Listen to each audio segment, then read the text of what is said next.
Екінші тақырыбымыз командирлердің және әскери қызметшілердің сапқа тұру алдындағы және саптағы міндеттері. Бірінші, командирлердің сапта тұру алдындағы міндеттері. Екінші, әскери қызметшілердің сапқа тұру алдындағы міндеттері. Үшінші қарастыратын сұрағымыз командирлер мен әскери қызметшілердің саптағы міндеттері. Көрсетілім сабақтар оқытудың әдісі мен ұйымдастырылуына көзқарастардың бірегейлігіне жету мақсатымен жүргізіледі. Олардың ең күрделі тақырыптар немесе жекеленген сұрақтар бойынша бөлім батальон шеңберінде атқарылады. Көрсетілім сабақтар екі түрде болады. Кейбір командирлердің қол астында қалай оқытатынына назар аудару және әдістік бағыттылығы жөнінде болады. Әскери қызметшілердің дайындауда аталмыш тақырып бойынша мақсаты әдістері игереді. Мұндай жағдайда қандай да бір алдын ала жаттығуларды жүргізу қажет емес. Себебі бұл керекті оқыту әдістерімен нақты көрінісін қиындатады. Басқа сабақтар белгілі бір сабақтарды жүргізгенде қандай жетістіктерге жетуге болатынын айтып, көрсету мақсатымен жүргізіледі. Осындай сабақтар үшін бөлімшелер алдын ала дайындалады. Үлгілі көрсету мен түсіндіру сабақ жетекшінің жұмыстарын реттілік ұғынуға мүмкіндік туғызады. Сабақтың мақсаты. Сабақты дұрыс жүргізу үшін командирге терең әскери білім де жеткіліксіз. Оған әдістемелік икемділікті жүйелі түрде көтеріп отыру қажет. Әдістемелік қабілетті көтерудегі негізгі формалар саптық дайындық бойынша оқу әдістемелік жиындар барысында жүргізілетін көрсетімділік. Әдістемелік сабақтар мен нұсқаулар болып табылады.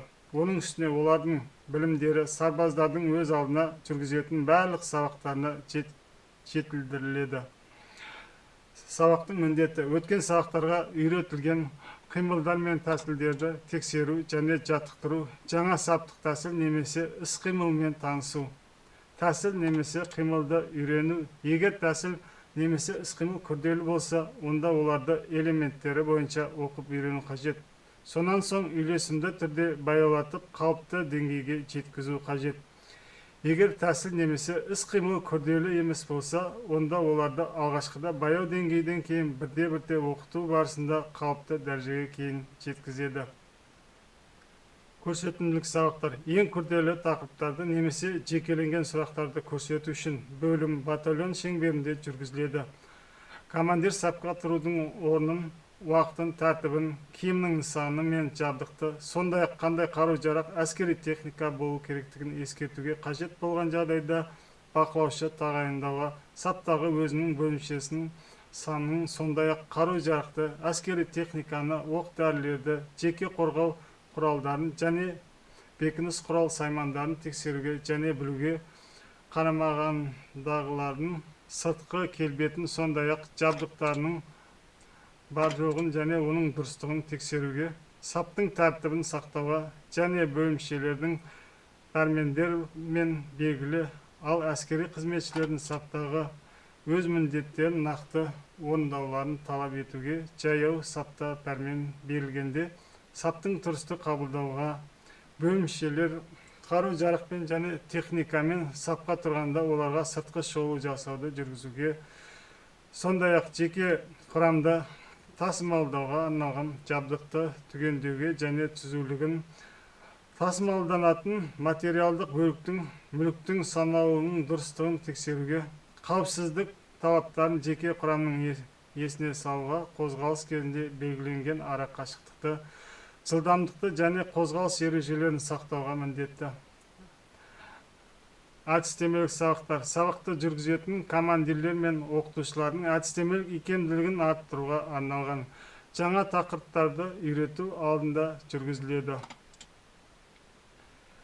Сабақ барысы және оқу әдістері. Өткен сабақтарда үйретілген қимылдар мен тәсілдерді тексеру және жаттықтыру. Жаңа саптық тәсілмен немесе іс-қимылмен танысу. Тәсіл немесе қимылды үйрену. Егер тәсіл немесе іс-қимыл күрделі болса, онда оларды элементтері бойынша оқып үйрену қажет. Сонан соң үйлесімді түрде баяулатып, қалыпты деңгейге жеткізу қажет. егер тәсіл немесе іс қимыл күрделі емес болса, онда оларды алғашқыда баяу деңгейден кейін бірте оқыту барысында қалыпқа дәрежеге кейін жеткізеді. Бір жақты және екі жақты оқыту әдістерін қолдану.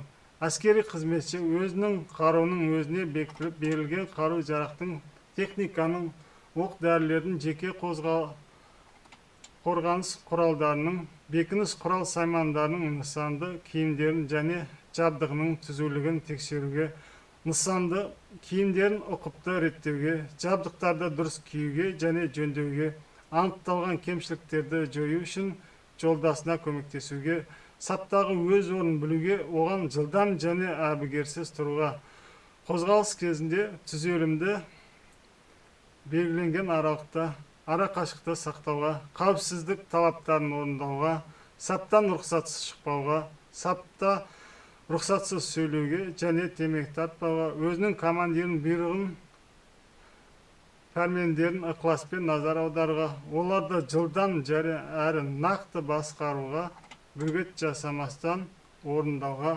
бұйрықтарды, пәрмендерді бұрмаламай қатты және нақты өткізуге міндетті. Әскери қызметшілердің міндеттерін оқып үйрену орта мектептердегі республикалық әскери мектеп интернаттардағы арнайы жоғарғы оқу орындарының қосымша уақытта өзіндік жұмысқа тапсырма пункті жете қарастырылады. Сонымен бірге оқу орнындағы оқу процесінің барлық уақытында реттілік пен тәртіптілікті сақтау мақсатында студенттердің осы міндеттері күнделікті орындауды талап етіледі. Тақырыбымызды қорытындылай келе, сапқа тұру алдындағы және саптағы міндеттерді әскери тәртіп пен ұйымшылдықты қамтамасыз етеді. Командирлер саптық қимылдарды үлгі етіп көрсетсе, әскери қызметшілер оларды дұрыс орындап, бөлімшенің үйлесімді әрекет етуін қамтамасыз етеді. Бұл жеке құрамның тәртібін, жауапкершілігін және әскери дайындық деңгейін арттырады. Бұл тақырыпта пайдаланылған әдебиеттеріміз Амидов, саптық дайындық